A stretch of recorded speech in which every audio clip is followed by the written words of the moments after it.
बात कर लेते हैं आस्था के महाकुंभ की, क्योंकि देखिए एक तरफ भव्य तैयारियां चल रही है आस्था के महाकुंभ को और ज्यादा दिव्य बनाने को लेकर के हर एक स्तर पर तैयारियां लगातार जारी है। लेकिन कुछ लोग हैं, एक वर्ग है जिनके पेट में दर्द हो रहा है, चाहे वो मौलाना हो या फिर कुछ विपक्षी नेता हो। शहाबुद्दीन रिजवी को आपने कई बार सुना होगा और अब चंद्रशेखर ने भी ऐसा एक बयान दे दिया है, कहा है कि महाकुंभ में तो दरअसल पापी लोग जाते हैं। क्या कुछ कहा है इस रिपोर्ट के जरिए आप देखिए।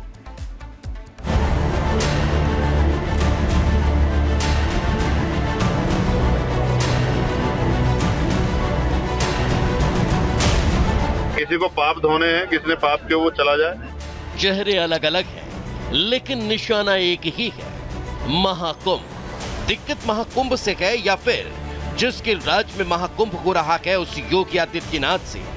दुनिया का सबसे बड़ा पर्व जहां 40 करोड़ से ज्यादा लोगों के आने का अनुमान है, उसे बदनाम करने के लिए हर कोशिश की जा रही है। मौलाना शहाबुद्दीन ओम प्रकाश सिंह के बाद अब आजाद समाज पार्टी के मुखिया चंद्रशेखर मैदान में आ गए। इनका निशाना भी महाकुंभ ही था। सांसद साहब कह रहे हैं महाकुंभ में वो लोग जाएंगे जिन्होंने पाप किया है। 6 महीने में रेत पे एक बहुत बड़ा शहर बनते हम लोगों ने देखा। जब सरकार करने पे आती सब कुछ हो जाता है। तो जिस विचारधारा की सरकार अपना काम कर रही है, जब सरकार इतना अच्छा काम कर रही है, हम उस पर क्या कहें। किसी को पाप धोने हैं, किसी ने पाप के वो चला जाए। कोई बताता जो पाप करता है। आपने कोई भी पाप किया तो आप बता दो किसी को कि आपने पाप किए। मकसद समझना मुश्किल नहीं, लगातार कोशिश विघ्न डालने की हो रही है। पहले कुंभ का आयोजन वक्फ की जमीन पर होने का दावा किया गया। इसके बाद कुंभ में स्नान से बीमारी होने की बात कही गई। शुरुआत मौलाना शहाबुद्दीन रिजवी ने की। इसके बाद समाजवादी पार्टी के विधायक आ गए, कहने लगे कुंभ में नहाकर आदमी मरेगा क्या, यानी किसी नदी में आस्था की डुबकी लगाने से मौत होगी। आम आदमी से पूछते नहीं, कुंभ नहाइए, कुंभ नहा के मरे आदमी। पानी खराब, व्यवस्था खराब, पैसा सब लूटा जा रहा है और कोई व्यवस्था नहीं है। मुसलमान चाहेगा तो हम लेके चलेंगे नहा, गंगा तो सबकी है। ऐसे भड़काऊ रावण के खिलाफ साधु संतों ने हुंकार भर दी है और इस तरह के बयान देकर अपनी सियासत चमकाने की कोशिश कर रहे लोगों के विरोध में मोर्चा बीजेपी ने भी खोल दिया है। संगम के तट से संगम का संदेश देने के लिए आना है, ताकि समता, समरसता और सद्भाव का ये संदेश पूरे देश में नहीं पूरे विश्व में जाए। जो लोग हिंसा प्रिय होते हैं तो उनका ये कहना होता है क्योंकि उनको अपनी सेफ्टी के लिए और कोई रास्ता नहीं होता है। कुंभ में पाप धुलने के लिए नहीं बल्कि पुण्य अर्जित करने के लिए जाते हैं। अब पाप और पुण्य के बीच का भेद चंद्रशेखर रावण के समझ की बात इस जन्म में तो नहीं हो पाई। ऐसे साजिशकर्ताओं को मुख्यमंत्री योगी आदित्यनाथ पहले भी जवाब दे चुके हैं। बता दिया कि संगम का जल अविरल भी है और निर्मल भी। प्रयागराज में जो आने वाले श्रद्धालु होंगे उन सब की इस यात्रा को अविस्मरणीय बनाएंगे। आने वाले श्रद्धालुओं को स्नान करने का एक अद्भुत अवसर भी प्राप्त होगा। संगम तट पर पर्याप्त जल है, जल अविरल भी है, निर्मल भी है। कुंभ में देश नहीं विदेशों से लोग डुबकी लगाने आ रहे हैं, सनातन के प्रति अपना लगाव दिखा रहे हैं। लेकिन इन लोगों की आंखों पर शायद राजनीति का चश्मा चढ़ा हुआ है, जिसे वो अपना करियर चमकाने के लिए हटाना भी नहीं चाहते। Bureau report, Republic Bharat.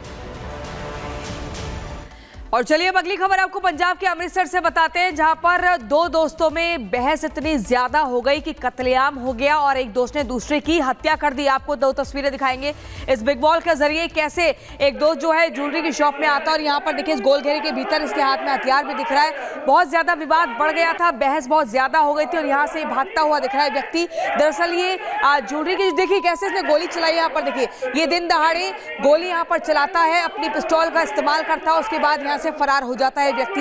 ये दोनों घनिष्ठ दोस्त हुआ करते थे। बताया जा रहा है किसी बात को लेकर इतनी ज्यादा बहस हो गई कि इस व्यक्ति ने अपने दोस्त को जान से मार दिया और उसका पूरा मर्डर कर दिया। ये सब कुछ सीसीटीवी कैमरे में कैद हो रहा था। अब लगातार इस मामले में कानूनी कार्रवाई की जा रही है। आखिर है क्या हुआ, कैसे विवाद इतना कैसे बढ़ा, इस रिपोर्ट में देखिए। दो ज्वेलर्स जसदीप सिंह और सिमरपाल सिंह के बीच दोस्ती जानलेवा झगड़े में बदल गई और सिमरनपाल सिंह के सिर पर गोली मार दी, जिसमें उसकी मौत हो गई। पुलिस ने आरोपी को गिरफ्तार कर लिया है और आगे की जांच की जा रही है।